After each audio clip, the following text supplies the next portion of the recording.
1945, our B-29s began full-scale operations against Japan.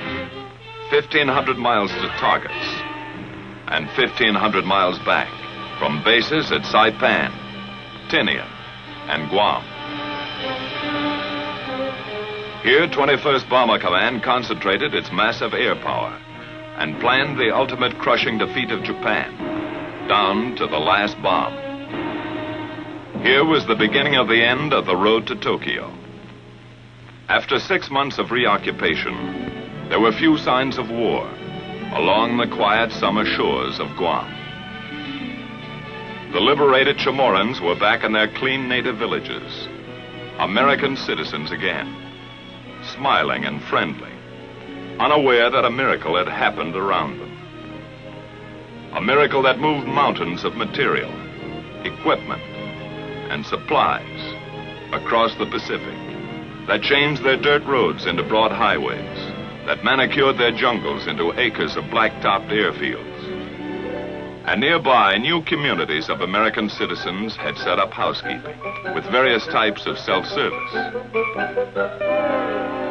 The latest labor-saving devices, few laundry problems, and no modern inconveniences. By midsummer, 21st Bomber Command was in business. Big business. Under General LeMay's direction, the long arm of Bomber Command began punching the enemy with appalling power.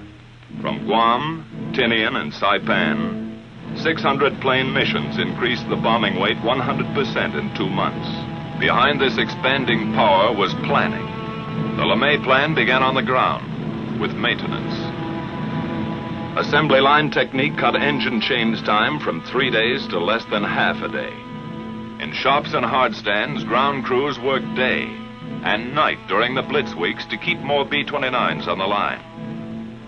By July, LeMay's Bomber Command is an efficient, well-oiled, well-drilled machine of destruction.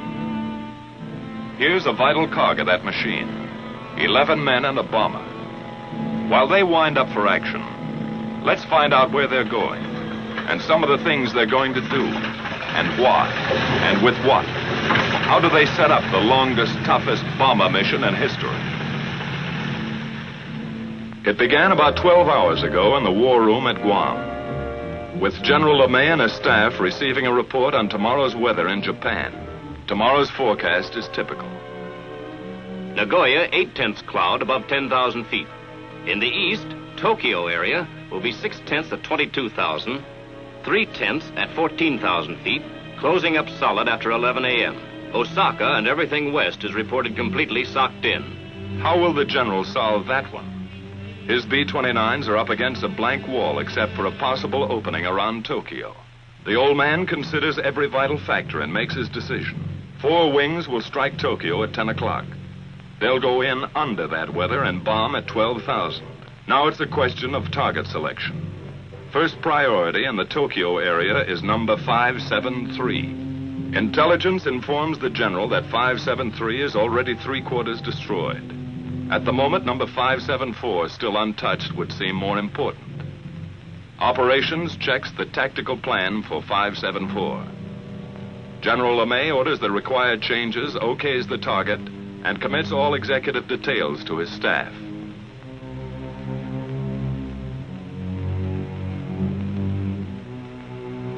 Operations, with his deputy chief of staff and project officer, goes to work setting up the changes. In that plans folder is a mountain of preparation by special sections of intelligence and operations. 1,000 hours of research. Collated facts and figures have been distilled into Tactical Plan 574. Aircraft will assemble as briefed with 3 groups of P-51s for escort. Smoke markers at 1-minute intervals will be dropped by lead planes to expedite departure from assembly point. 1 squadron each wing will carry M47 incendiary clusters. Balance of squadrons, 500 and 1,000-pound GP bombs fused a quarter-second nose and tail. Altitude of attack, 12,000 feet. Planes of 314th Wing will carry capacity fuel loads of approximately 7,300 gallons per plane. Calibrated airspeed of 210 miles per hour will be flown by all aircraft on bombing run. Radar landfall 3450 north and 140 east will be the same for all planes to afford a good land-water contrast checkpoint. The Navy is requested to furnish the following facilities for air-sea rescue purposes. 3 surface vessels to proceed to positions X. 4 submarines assigned to lifeguard duties at positions Y. 2 Dumbos to orbit at station Z. 4 B-29s will orbit as Super Dumbos at the following positions. Each section of the plan is double-checked. To supervise certain aspects of planning, Lieutenant Colonel Catton, a former lead crew pilot, was recently brought over to staff as project officer. This officer's extensive combat experience now helps to iron out operational kinks. He will accompany this mission to observe new smoke signals at assembly point. A field order is now dispatched to the wings. Takeoff time is flashed to the controller, who coordinates the vast network of communications gathered here at the heart and nerve center of command. Here in the control room, status panels and a mission board are maintained to show at a glance the countless up-to-the-minute details of all daily operations. Prior to takeoff, each mission is set up on the board to afford a visual progress of the flight, from takeoff to target and return. Colored yarns, one for each wing, are laid out to indicate the flight lines, which pass close to Iwo Jima, the halfway point.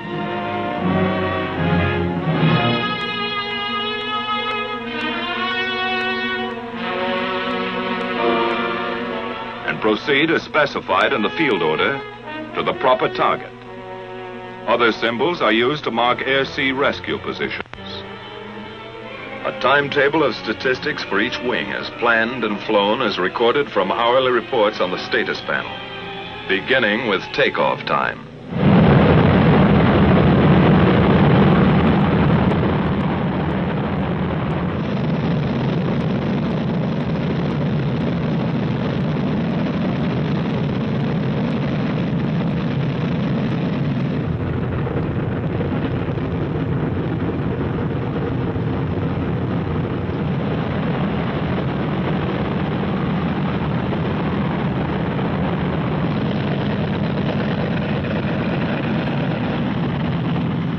Veteran crews, it's just another day's work.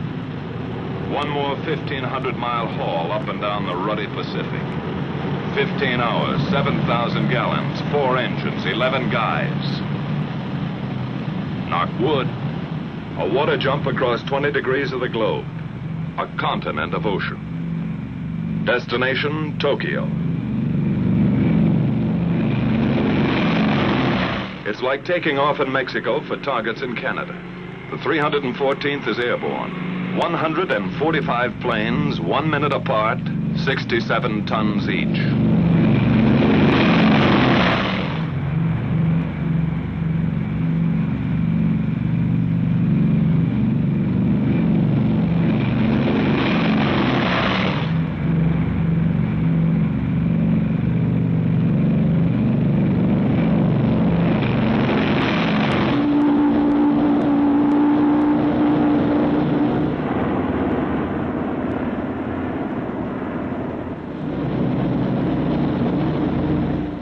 B-29 takeoffs are a tough sweat. That first long moment is the worst.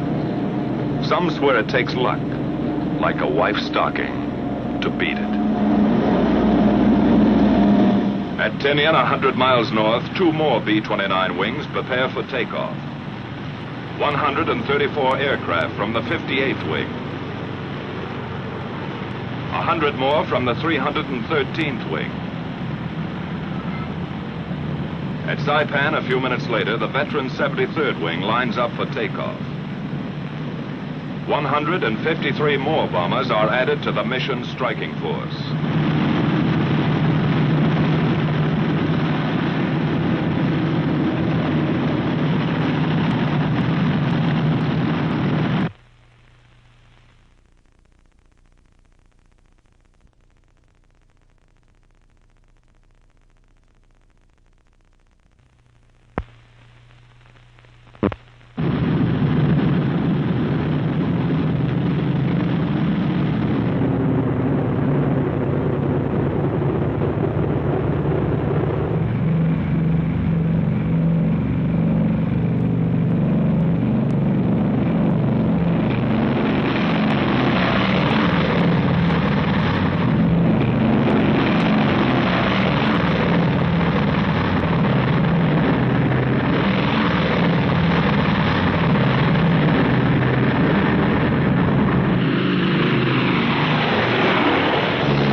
B-29 is airborne at 1540.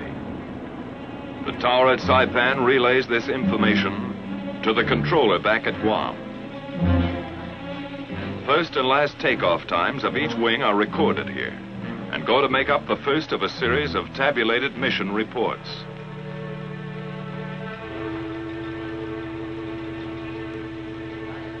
Copies of these reports are dispatched to headquarters, Washington, and posted on the control room report board. During that first hour, the B-29s have settled down for the big grind, saving precious gas, cruising 1,000 feet off the water. Ability, experience, confidence ride in each plane. A plan of action for 11 men trained and tested to function as one. The navigator sets the course, logging island checkpoints as they climb past the Northern Marianas. Pagan, Assumption, Morgue, the Pohores. After about 4 hours of flight, the bombers pass close to Iwo Jima, the hot rock, a black, gritty pork chop halfway to Honshu. 8 square miles bought and paid for by our Marines. We made some quick changes, cutting away that sulfurous volcanic crust and rolling Iwo's surface into one enormous flat top. 3 big airstrips now launch our P-51s for bomber escort over Japan. General Moore and his staff of 7th Fighter Command run the show and direct all air-sea rescue operations in close collaboration with Bomber Command. A last-minute briefing check, just to make sure today's fighter escort knows all air-sea rescue positions. Out on the line, General Moore's P-51s are warming up for the longest fighter flight on record.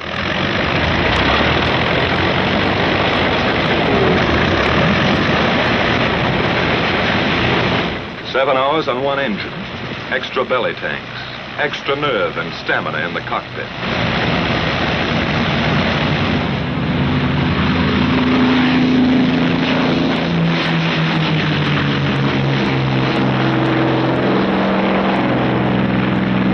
About the time our bomber wings are passing Iwo Jima, the pea shooters are taking off, scheduled to join them 3.5 hours later off the shores of Japan.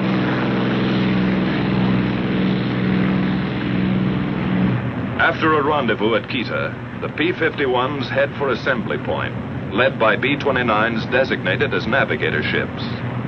Farther west, our bomber wings grind ahead on the last lap to the Empire. Reports to the controller back at Guam give their flight position, which is kept up to the hour on the mission board. Still at low altitude, the B-29s are approaching the bad weather belt, where unreported storms and cold fronts appear suddenly across the bomber course. Pilot to crew, we're going to start our climb. Check oxygen equipment. Tell Buck he'd better get out to his doghouse. As they begin their slow climb to altitude, the crews prepare for the vital business ahead. And from now on till they come off target and head home, it's all business. The central fire control system is warmed up. Superhuman brain power at the flick of a switch. Each gunner flexes his sights and tries the coordinated fire controls with a few short bursts to clear the gun. After pushing up to altitude, the bombers arrive close to assembly point. Air in the pressurized cabin is comparable to 8,000 feet. But oxygen masks are adjusted and ready for instant use. From the southeast, our fighter escort appears with its navigator ships, which now turn off to wait for the fighters' return at Rally Point. The Mustangs climb in formation to take positions above the boxes of B-29s.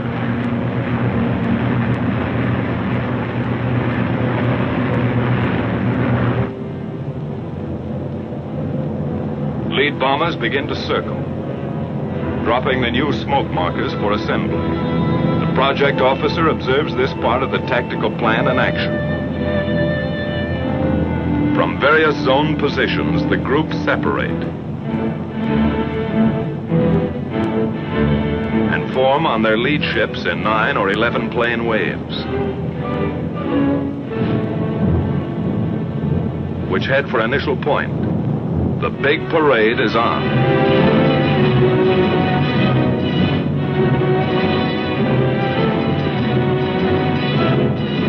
Landfall is picked up, along with the first flak burst from enemy coastal batteries.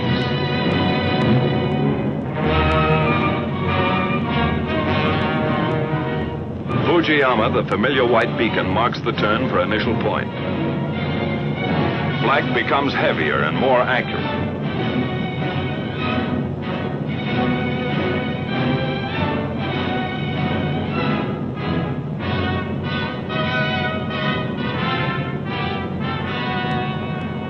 And now the first Jap snoopers appear, diving head-on into the formations.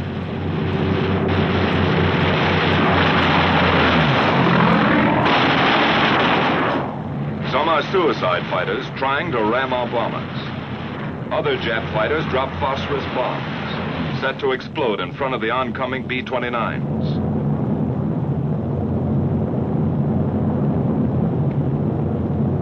Our P-51s go out after them and know they're tangling with experts. The P-51's job is to protect the B-29s. But some of those Jap fighters filter through and meet the blast of bomber guns.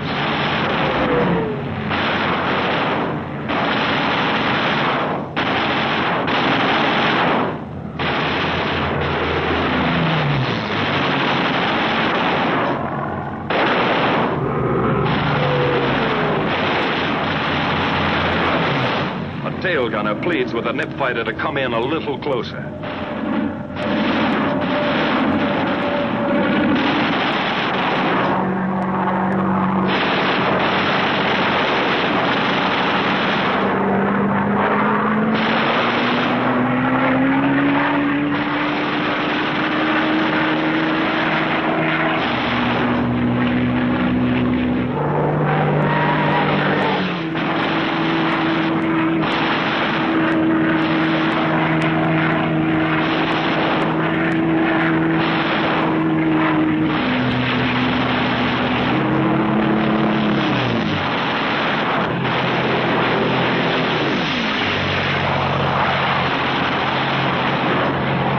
From the turn at initial point, the tight bomber waves move steadily on and get ready for business.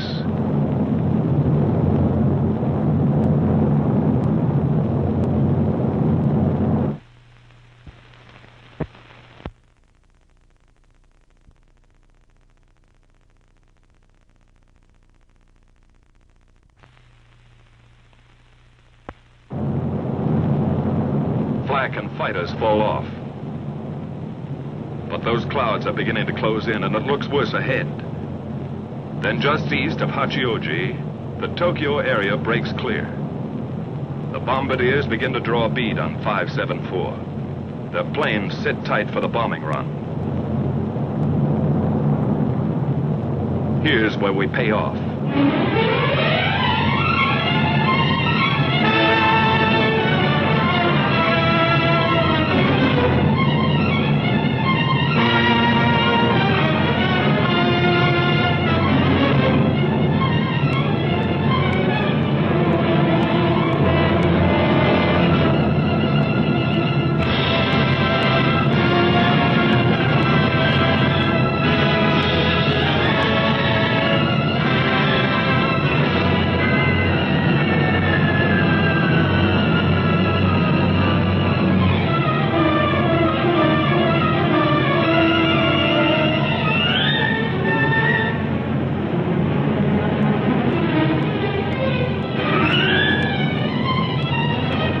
Two Jap aircraft plants and an aerodrome, 12,000 feet below, are about to receive 4,000 tons of destruction. The first waves of B-29s have already found their objective.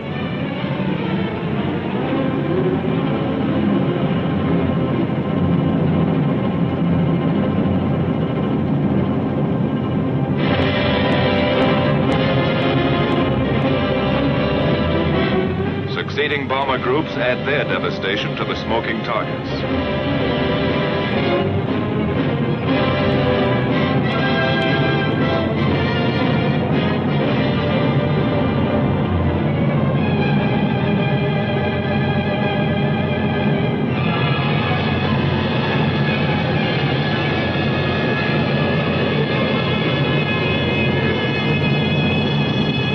Tactical Plan 574 is now an accomplished fact. The bombers turn and go downwind, across the burnt acres of Tokyo. Close-up cameras show the scars of those spectacular fire strikes last March. 51 square miles of LeMay treatment. Across the bay, and a tailwind speeds them south, down the Chiba Peninsula. This is fighter country. With the first call on the intercom, our Mustangs peel off and go to work again.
The big bombers homeward bound, our P-51s drop down for strafing runs, concentrating on definite objectives from here to the enemy coast.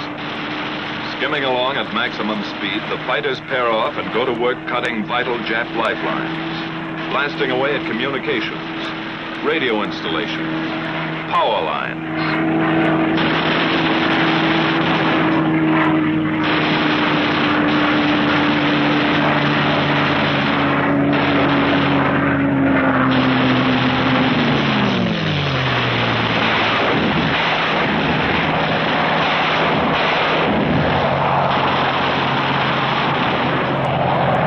Swooping down on enemy transportation, railroads, marshalling yards, small suburban factories.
shipping targets. Freighters, fishermen, trawlers, harbor and coastal craft.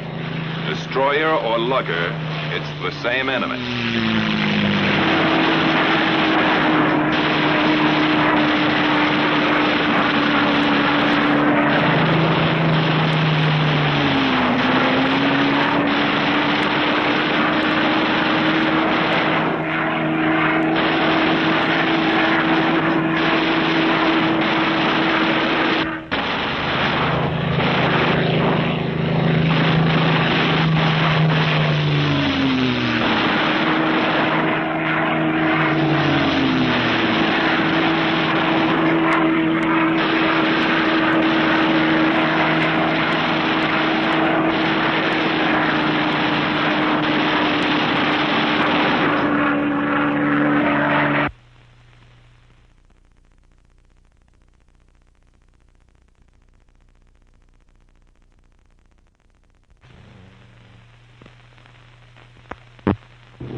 After strafing, our fighters climbed back to Raleigh Point and the waiting B-29 Navigator planes.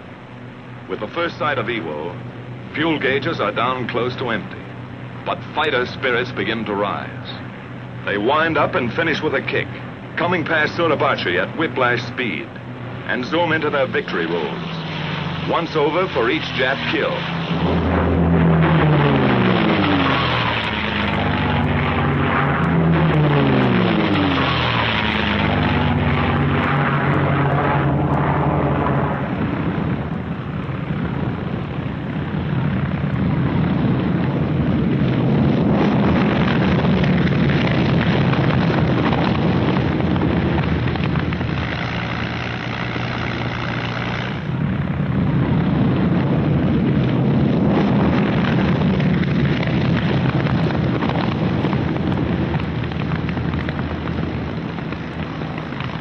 After the last fighter groups are in, all hands sweat in those first limping B-29s. That runway is a beautiful sight as they let down with engines out, low in gas, or beat up by flak and fighters. In 3 months, nearly 2,000 crippled or gas-shy B-29s havened at Iwo. You can understand why those 4 fanboys blessed those Marines and even named their planes after them. The lucky ones are fueled and depart for home bases in an hour. But Iwo still has its hazards. Weather can turn this station into a hopeless daymare. Fog and quick overcast often blacks out the airstrip during these crucial periods. That means orders to bail out. Or with luck, a B-29 might drop in for a copybook ditching.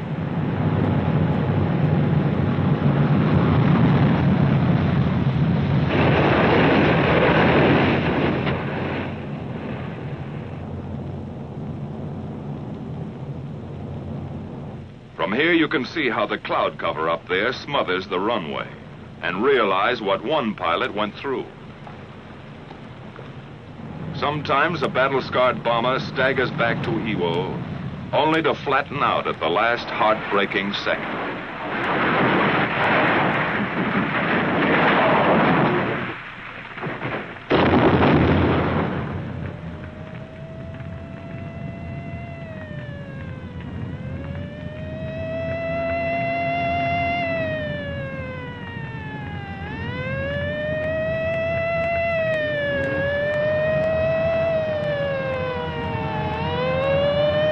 By some miracle, the whole crew got away from their stations to safety before 2,000 gallons of flaming gas enveloped them.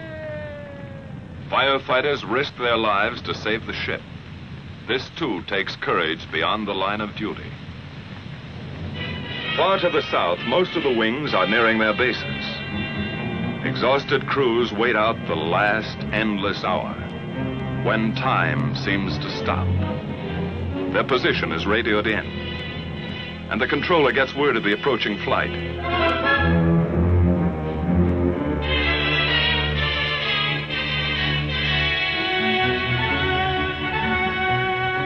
At last, the familiar Arianas appear on the horizon.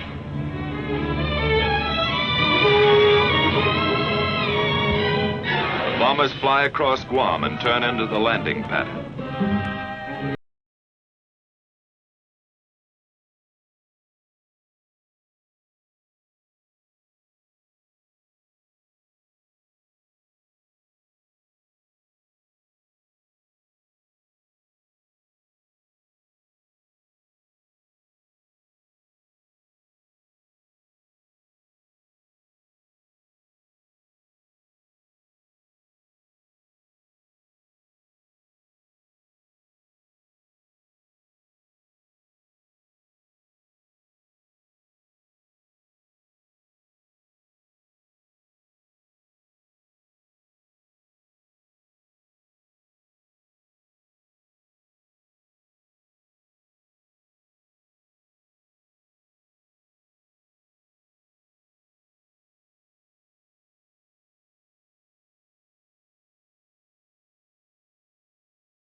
Black, fighters, the close call, the one that got away. But some of those B-29 crews won't be able to talk it over today. 11 men and a bomber that didn't quite make it.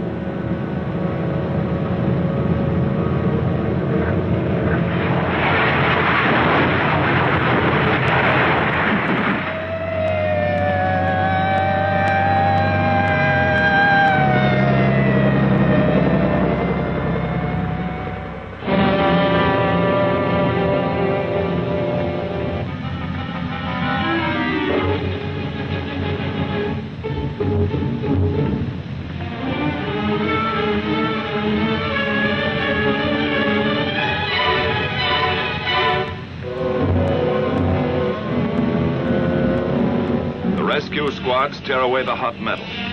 Somehow in that burning wreckage, a man has lived to feel those eager, gallant hands.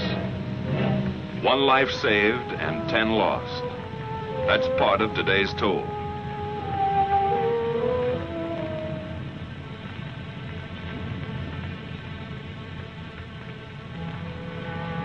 And there were many other days and nights that took their toll of young American lives in the service of our relentless, expanding air power.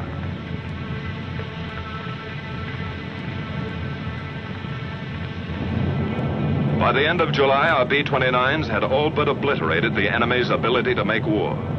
1,000-plane missions were going to hit Japan with twice the monthly tonnage that ever fell on Germany. The question was, how much longer would a beaten Japan hold out? In August, we made a test that never was applied to Germany. While great land, sea, and air forces gathered for the last invasion, our B-29s dropped 2 atomic bombs.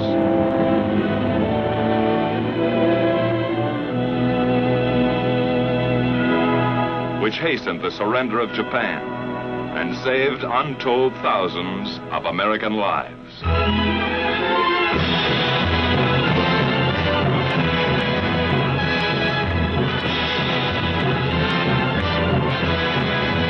So the mission of our air forces, which began nearly 4 years ago, was accomplished.